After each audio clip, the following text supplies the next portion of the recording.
Hello and welcome to the Pediatric Network. Today we're going to be answering a very specific question. Can a human infant be allergic to their own mother's breast milk? What does it mean when providers say this? What are they actually trying to get across? Is it something that's biologically plausible? What is going on with the fact that a baby could be allergic to mother's milk? So, of course, I'm not the expert on this, so I call on my fantastic friend, Sister Samantha Crompton, who is a nurse and lactation consultant, and she's going to be taking us through the ins and outs of, can an infant be allergic to its mother's breast milk? Hello and welcome back to the show. My name is Mike Marinas. I'm your host here for Everything Pediatric, and today I am so glad to be joined by my friend, Sister Samantha Crompton. How are you doing, Sam? Oh, very good. And you? Yeah, can't complain. Can't complain. I see that your windows are closed, well, your curtains are closed because you've had to block out the sunlight, which is not a problem that I have to deal with for the last little bit. I get my vitamin D in a nice little white pill nowadays. White pill. No, I have to block it. Even if it's on our miserable day, we've got sunshine pouring in through here. Oh, you do have to love that South African sun. Now, this is the reason that I've got hold of you today is that I was on a group chat and someone was talking about the fact that a mom that they were seeing had been to another healthcare provider, and the healthcare provider had said, your baby is allergic to your breast milk, so we're going to move you off to formula. And then the conversation started moving, and I was like, hang on a second. Wait. What do we mean when we say allergic to breast milk, and we're just now going to move on? And there was there's not a lot of understanding around that, and I just thought as a throwaway line, that's not great, because there's so much to unpack there. Is it true? Is it not true? Is it something we should be worried about? What is there a snippet of truth inside there, perhaps? So I thought, let's get hold of you and let's unpack this in terms of, can a baby actually be allergic to a mom's breast milk? I hate that it was a throwaway line as well, because as a starting point, I mean, when you're seeing new moms or parents or anything like this, I just want you to, I'd like anyone in the pediatric field just to picture this parent. They're coming to a healthcare provider because their gut's telling them something's wrong with their baby. Okay, that's sort of the gut reaction. And there's that niggly voice in the back of their head that's saying, I'm a bad parent, I'm a bad mom, I'm a bad whatever, because maybe there's nothing wrong and I'm just useless at this. Yep. And then, so you've already got this negative mental health thing going on in your brain. And then someone in a professional capacity says, your baby's allergic to you. I mean, just that to me, when you mentioned this to me, that you wanted to talk about it, that's flooded into my brain. Imagine someone telling you that your child is allergic to you, and you've sort of doing everything in your power to do the best for your baby, as you've been socialized into doing, and now you're being told that they're allergic to you. I mean, that straight away for me was just, that's shocking. That's like, how can you tell someone their baby's allergic to you? So it's a very this is a starting point. It's a toxic thought, and I think it's maybe one of those thoughts that maybe even if it just hits you on a surface level initially, I think it's one of those things those horrible little things that'll bore down into your mind. As you go. And I mean, from my side, if someone had said that to me up front, can I tell you, everything they said to me after that, I probably wouldn't have listened to. You get, when you're giving someone news and you're telling them about a diagnosis or something, you have to understand the shock factor. So if someone said that, are they actually going to hear the rest of the sentence? So the clients may have been told, or I've broken it down nicely for them, and they potentially didn't hear anything else after that as well. So I think when we're talking to parents, we just need to also, how do we phrase things? How do we talk to them about it? And just watch these throwaway phrases, I think is basically what I wanted to start with on this as well. Thank you. That's great. So, I think that's really important. And I think when we round up the points at the end, that's going to be one of the big ones. And it doesn't matter who you are, what you are, what you're working with, what conditions you're working with. And I think also maybe just to add on to that some of the things might not be shocking to us anymore because we deal with them on a day-to-day basis. But these parents don't deal with these things on a day-to-day basis. throwing away a line also without giving context as to what do I mean, because a lot of the things that we throw at parents have a lot of Latin in them. And, parents are shocked to know that their baby had so much Latin inside them. And they need to, and they're like, well, what is that? Is it so I think, yeah, even if there is something that you really need to tell them, context is so important around it. Because again, if they leave with this feeling that I'm allergic, what I'm making, what I'm doing for my child is hurting them, like, that's a huge thing. So thank you very much for that, because I think that's a huge point that I missed when I was looking at that. Now, what is they allergic? What is the state of play? Are babies actually allergic to their mother's own breast milk? So it's such a broad spectrum, because I wouldn't say they're allergic to the actual breast milk, but they may be having allergic reactions to some of the milk proteins or something that's in the milk. And can I tell you, the biggest culprit is probably cow's milk protein. Okay. That is the one that's usually the culprit, because I mean the rest of the foods that moms eat and things like that are really not causing problems. I mean, about gas. We know that the foods aren't actually causing the gas, they're not causing the problems. And sometimes if it is something like that, we always like to look at the mother's health as well. What is her gut health looking like beforehand as well? So we got to look at everything. But there is the culprit of the cow's milk protein, which can be causing some issues, but it doesn't mean that the baby's allergic to the mom's milk. It just may be having a reaction to something that is in the milk. Okay. And remember, the breast milk, the product in there, the cow's milk protein is going to be 100,000 times lower in the breast milk than if the baby had a glass of cow's milk. So that's just showing you a little bit how sensitive some of these babies actually are to this cow's milk protein. But it doesn't mean that you now have to stop breastfeeding completely or anything like that. It is something we can look at and engage with the mom about changing a few habits here and there, and also seeing on the severity of it as well. Makes a big difference as well. So what I'm taking away from that is that there is your baseline constituents of breast milk, what your body will create. So those things like you create X amount of lactose because you're a human. It doesn't matter if you stand on your head, and you don't drink this or you don't drink that, you're always going to make whatever percentage lactose. But then you get, depending on your diet, certain things that will increase or decrease in level inside that breast milk.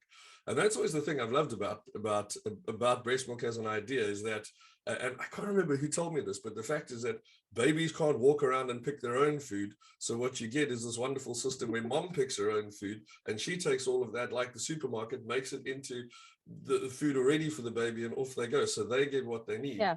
But it very much does depend on what comes in as to what that constituent is going to be. So you get your baseline, but also what you're taking in, plus what you so rightly say, mom's microbiome as well, because mom's gut health, and those together are going to give you the product of the milk. And it might be what's inside there instead of the milk, almost like saying, almost the way we holistically look at patients, going, it's not the ear infection at 3 o'clock. It's Johnny, the 3-year-old with the ear infection at 3 o'clock. It's not the breast milk, it's the constituent inside. And then we can manage that constituent as we go through. But it's knowing what to manage and going, it's actually something that's in it, not it. Yes. And remember, it's not a lot of the old wives' tales. It's not the white bread and the broccoli and the, it's not those. I love the one article. It's called like breast milk doesn't create gas, it doesn't create farts. So it's nothing along those lines. We're talking more sort of real symptoms. So we're looking more at like your babies who, we call them atypical babies. They're failing to thrive. They've got atypical dermatitis. They've got those eyes that are all scratchy and swollen, and they've got a bit of diarrhea, they're regurgitating all the time, they've got this constant cough. That is your allergy type baby. I'm not talking about the baby who should actually be winded a lot more. That's not the babies we're talking about. We're talking about the babies who are actually showing symptoms of an allergic reaction to something or an intolerance. Because to my understanding, even if you don't have like an IgG mediated allergic response to cow's milk. Cow's milk protein will still give you a certain amount of low grade sort of systemic inflammation. It just Yeah, does that because we're not particularly supposed to be taking another animal's milk. And exactly. I mean, yeah, we're the only mammal who drinks another mammal's milk beyond weaning. So yeah, absolutely right. So I think you make such a good point there as well. As there's a massive difference between your gassy, windy kid and your kid who's actually having an allergic reaction. And we see, and as you say, you see that in that atypical way, that dermatitis kid, the coughing, the things that you would assume with your body having an allergic yeah, reaction to something. yeah. I get it. So so I suppose, I mean, we've talked a lot about it, but if we talk about cow's milk protein intolerance, what is that? So it's basically that there's almost like the baby's reacting to the cow's milk protein. So a simple way to sort of stop that happening is for the mom then to remove the cow's milk protein from her diet. Okay, so and I say simply, but as a complete dairy holic over here, it's not always as it's not always as simple as that. But um, we also look at moderation sides as well. But the best way to diagnose if this is the problem is for the mom to completely stop all cow's milk products for at least 3 weeks. Yeah, so she removes everything from her diet. And to be honest with you, if you look at that diet, it's quite harsh because you are shocked as to how much stuff has actually got cow's milk protein in it that you maybe didn't even think about. So that's what I was going to say. It's not Yeah, just stopping swigging a big glass of milk and having your favorite cheese. You have to yeah, do a little bit of looking at labels and stuff as well to figure out what exactly contains dairy and what doesn't. yeah. So there's a lot of stuff that do, and I think that's what's creating some of this problem as well, because we don't even know how much dairy product we're actually consuming, because unless you've been to a dietitian or you know an avid label reader, everything, almost everything has got a little bit of dairy in it. Yeah. So you say to the moms, this is potentially a cow's milk protein allergy, and they'll say to you, oh, but I don't drink cow's milk at all, and they thinking they don't have a glass of milk at night before they go to bed, or they don't have milk in their tea or something like that. But there's so many products out there with cow's milk in it, and I think almost similar to the gluten issue, this is what's causing the problem, is that we are consuming such a large volume of cow's milk protein that it's now we're seeing it in these babies who are actually having problems, and we don't even know we're consuming this volume necessarily. Okay, I get you. Yeah, Um, yeah, and we've talked a little bit about the signs and symptoms already. If you've got a child that's got a cow's milk protein intolerance, so I'm quite happy with that. I'd like to know though, because the outcome of this is to say your baby's allergic to your breast milk. So yeah. the outcome being, we're going to move you on to a formula. Now you've really got to have a good understanding of going, if that's the case, if it's a cow's milk thing, you can't just be moving on to any old formula. And there are steps that have got to be taken here. So exactly like you say, you've got to do the elimination diet first to see if that's actually the case. What are the legitimate reasons though for moving from breastfeeding and moving on to formula that are going to be beneficial? So the starting point is there's no reason to actually move on to the formula if the mom is able to manage a dairy-free diet. So, and even when you look at the algorithms and things, they don't actually recommend you stop breastfeeding even during the elimination.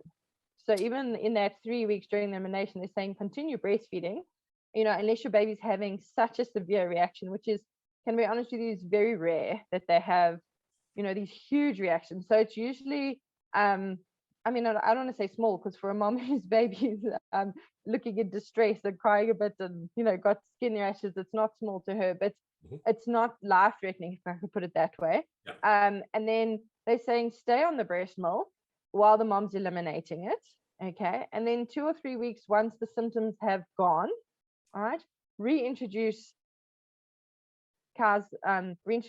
dairy into your diet.